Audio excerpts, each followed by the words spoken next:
இனிய மாலை வணக்கம். சூரியோதயம் sunrise செய்திப்பாகம் 266 Nakulavathi Thillaithevan, London, Denmark செய்திகள்.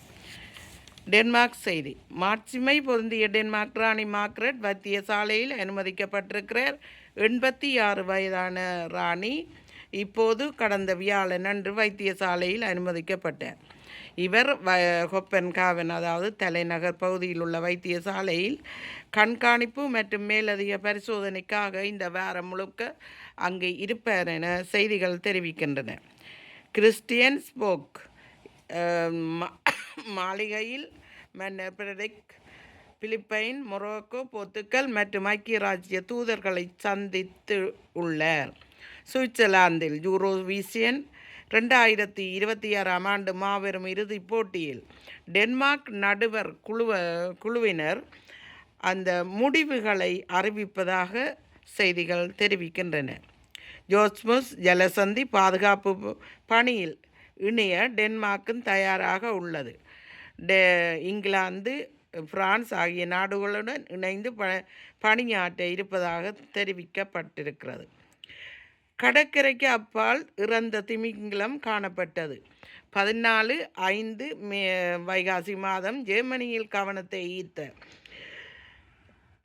கூன் முதுகு திமிங்கிலம் டிம்மி தானா, இது பற்றி இந்த திமிங்கிலமும் அதுதானா என்று தெரியவில்லை. அதனை பரிசோதிப்பதாக டென்மார்க் அதிகாரிகள் தெரிவித்திருக்கிறார்கள்.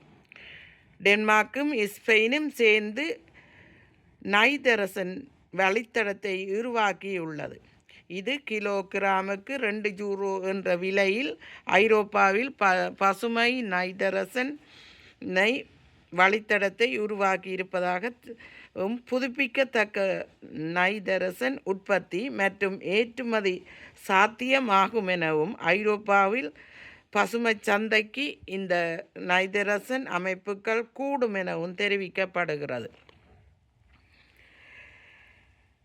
கிட்டத்தட்ட யாரும் செல்லாத ஒரு இரவு நெருக்கடியை தீர்ப்பதற்காக டென்மார்க் தனது திருவிளக்குகளின் வெள்ளை ஒளி அனைத்தையும் ஒரு சாலைக்கு சிவப்பு வண்ணம் பூசியிருக்கிறது.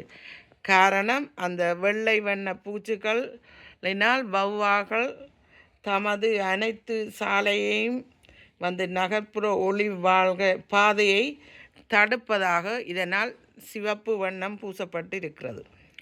நியோவின் டென்மார்க் விநியோகித்தர் இலவச சந்திப்புகளின் நிகழ்வுக்காக மின்சார வாகன காட்சியகத்தை திறந்திருக்கிறார். தலைநகர் கொப்பன்காவன் பகுதியில் அருகில் நியோவின் காட்சியகம் சந்திப்புகள், உரையாடல்கள், நிலவுகளுக்கு இலவச இடமாக அந்த சந்தைப்படுத்தல் நிகழ்வுகளுக்கு திறந்து வைத்திருக்கிறார். டெனிஷ் லிலியோ இணையதளத்திலும் இச்சலுகை விளம்பரப்படுத்தப்பட்டிருக்கிறது. இங்கிலாந்து செய்தி. இங்கிலாந்தில் 28 வருடமாக இயங்கி வந்த முன்னணி உணவகம் ஒன்று மூடுவதற்கு ரேச்சல் ரீஸ் மீது குற்றம் சாட்டப்பட்டிருக்கிறது. இந்த உரிமையாளர் தனது கடந்த பட்ஜெட்டுகள் தங்களை முற்றிலுமாக அழித்திருப்பதாக கூறியுள்ளார். குழந்தை பருவ பிரசாரத்தை உலகளாவிய இத்தாலிய பயணத்தை தொடர்ந்து அளவில் முன்னெடுப்பதாக இத்தாலி பயணம் இளவரசி கேட்டுக்கு தூண்டுகிறது. குழந்தைகளிடையே